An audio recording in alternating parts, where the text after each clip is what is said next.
Hey guys, thanks for tuning in again. Today we're going to be unboxing some more parts for our vlog series for the R33 GTR. Today I'm going to have some parts I'm opening with my sponsor Mishimoto, and I got a little swag bag that we're going to be opening up to see what's in it as well. Before we get into that, I noticed that about 99% of my views are from unsubscribed viewers. So if you please do me a favor and just hit the subscribe button, that would help me grow greatly so I can be able to get more parts, put it into the car, we can get this thing built up, and you can be part of that experience as we go along with this. But yeah, enough of that. Let's get into the parts and we'll talk about the build and where we're going from here. All right, so today we got a lot of stuff to go over. There's a couple of little boxes here, some really cool things, something that I've been kind of waiting on for a little while to come in. Some maybe not so performance party things coming in. I want to check out and share with you. Some seat brackets, some other things. So let's get into this. Okay, guys. So I wanted to start off this unboxing by letting you know that in the last video I told you that I got sponsored, and my sponsor is Mishimoto, and I bought intercooler from them and a shroud for that, and then I asked for a sponsorship and I told them what was going on with the car. I showed them the videos.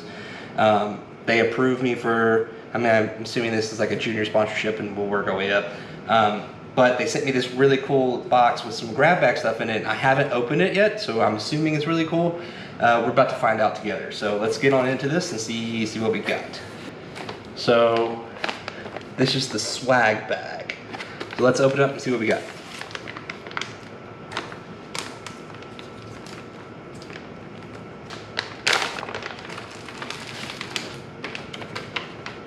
All right, so in the swag bag we have a Mishimoto koozie. We have a Mishimoto lanyard. We have a Mishimoto Penguin, this looks like a air freshener. Doesn't smell bad either, smells pretty good. All right, we got a guide to performance truck and Jeep cooling. We probably won't need that. The Mishimoto guide to auto performance cooling. Okay, that's nice, thank you. All right, so we got some Mishimoto, I don't know if you can see that, maybe at a different angle. Yep. Here we go, some graphics. We'll put that on there, get some more hot boy status on the car. Here's another one. All right, then we have a welcome to TeamMishi letter. That's a nice letter, I appreciate that. Thank you so much. So yeah, I'm TeamMishi. I'm a low man on the totem pole, but TeamMishi nonetheless. We all got to start somewhere with our sponsorships, and I really appreciate them even just giving me a shot. All right, so let's check out what else we got. And so right here I have a Mishimoto 2-piece hose kit for the Radiator, for the RB26, and we're gonna open it up to see what they look like, what they feel like, and how well they are. Boom. That was the easiest part I've ever opened for this car, period. All right, so let's check this out. First glance, first touch, first feel, this is a lot lighter than what was already on the car. It feels better, it looks better. I like the little orange stuff in here. I mean, of course you're not gonna be able to see it once it gets on there, but I mean, like, it's pretty cool. Look at this, like, this is some cool stuff. And here's the other hose for it right there. Like, this just feels really good. And the price was comparable to most other hoses and stuff. If I got a Mishimoto radiator and a shroud already, might as well just get the pipes to go with it. So I know that they'll fit specifically for that. We got some hose clamps here. They look like they're just normal basic hose clamps. So that's great. Then we got a little catalog of some more things they have. So let's go ahead and get into the other boxes here.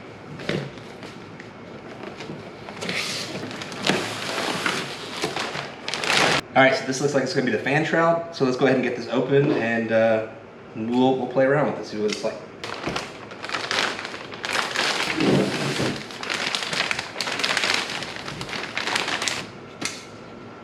Okay, so we got it open, and first glance and feel and touch of it, it is pretty good quality.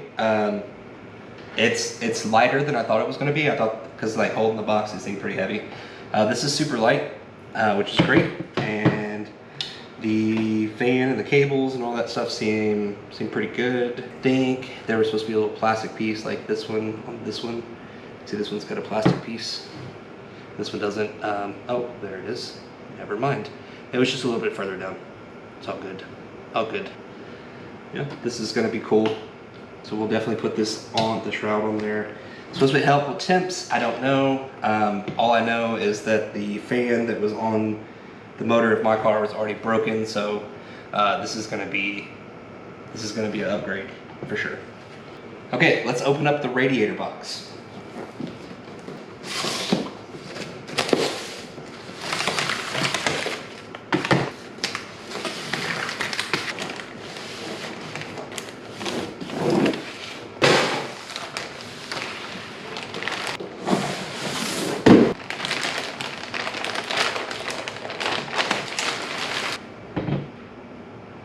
Nice. So this is pretty fucking cool.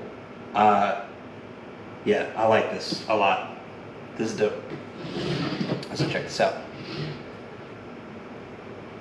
One, it's super lightweight, way lighter than the OEM one. Drain port, I'm assuming. All right, so let's check the top of it out. We got a nice little radiator cap.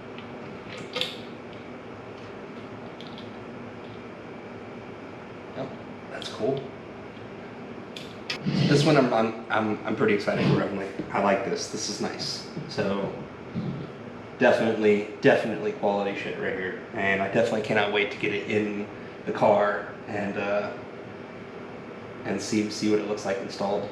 Anything would look better than the OEM rusted piece of crap that was in there, but this I was not expecting to look as cool. All right, so the next thing I want to go over was, remember we were having some piston troubles. Well, I ordered some pistons, and we're gonna see if they're the right size or not. Okay, so what we have here is some Ysco Forged Performance piston kit, and so I needed 87. I had the engine's 87 millimeter bore. The pistons are 86.5 millimeters. I talked to a bunch of people, and some people were telling me they could only get 8.3 compression. I know the stock engine was 8.5. I didn't want to go anything lower than 8.5 compression ratio. I probably wanted to go a little bit higher to 9, but we'll stick with the 8.5 because I just really couldn't find any some 9s out there within my price range. So let's open this up and see what we got. All right, so we got a sticker, Ysco sticker, that's cool. Here's all the rings, and they're individually bagged, which is awesome. I appreciate that, that's super cool. The piston rings, yeah, 4-cycle auto piston rings. All right, let's take a look at this piston. Wait your turn. Okay, so got it out of the bag. First thing I noticed is that there's a little thing on top of it that says forward, so we just know directly, we already know right out of the gate which way this thing has to go. All right, we got your little cutout for your oil squirters right here. This is solid. This is solid. This is good stuff, dude. Like, yeah. So hold on. We got this out now. Let's go ahead and compare it to the OEM one. Okay, so we got the OEM one here. Let's take a look at that once again. All right, this is just aluminum piston.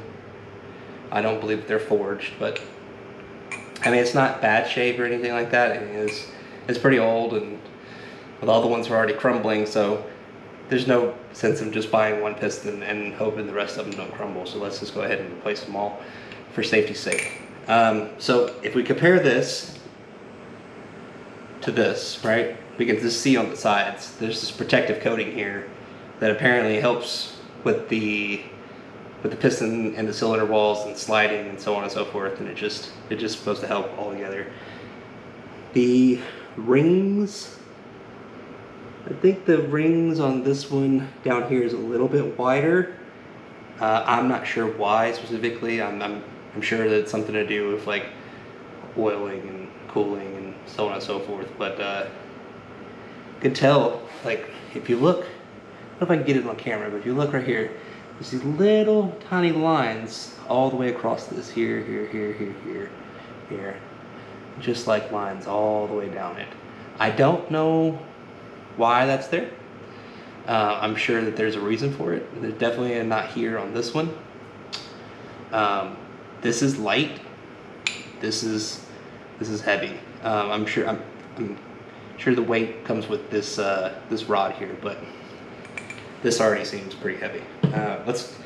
Let's hope that they're the right size this time, because I ordered the wrong size. So I'm going to use my little multimeter here on top. Slide that in. That's what we're looking for. Same numbers. There we go. You know what this means? Now that we have these, I can start putting the engine together with all these parts that I've been buying, that I've been wanting to do, but I had to find pistons first. So, yes. Okay, so the next thing I want to talk about was this little thing. It's not a performance part or anything like that, but I've been waiting for it for about 8 weeks now, and I'm pretty excited about this. I looked at it earlier, but I didn't take it out of the baggie. I know that I talked about it in the first video, that the bend plate was pretty bad. You couldn't see anything. It all been like washed away. So I've got this, and what I did was I contacted a Nissan rep and I asked them what could I do, and they gave me the information about who I needed to talk to, and I went ahead and took care of that. And now I have a nice new, boom, bend plate for my car. Everything is exactly how it was on the other one. It's just a new, refreshed one. It's even got all the original kanji characters and all. I mean, it's exact to the T. Nothing's changed on it, except for this one, I can actually read. This is cool. I know some people are going to be like, this is a bend plate. Bro, this is a brand new bend plate for a 25-year-old car. Okay, so the next thing I got was, so of course, you know, we threw away the seats in the car. They were garbage, they had to go. So we know we're gonna be doing some track events, we know we're gonna be doing street events, and we're probably not gonna go back to the OEM seats. So I got some planted seat brackets, and when I got these in and opened up the box, man, these are heavy duty things, man. Like, this is super thick steel. Yeah, is it steel? Yeah, it's steel. And these are about 140 bucks each, but well worth the money.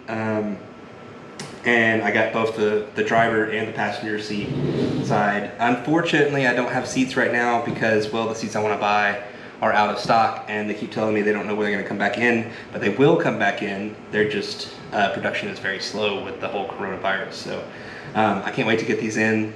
But before I put these in, we're gonna have to take the car off to an upholstery shop and get all the carpet pulled, and then we'll get new carpet put back in. So these are gonna look awesome, and we'll get these in here soon. So next episode I'm doing, I will be taking the car out, and we're gonna be cleaning up the entire bay, and we're gonna be getting it ready to, so I'm gonna start taking some parts out, scraping all the rust off, and then we're going to be sealing it, making sure it's all good there. Everybody, one more thing before I go.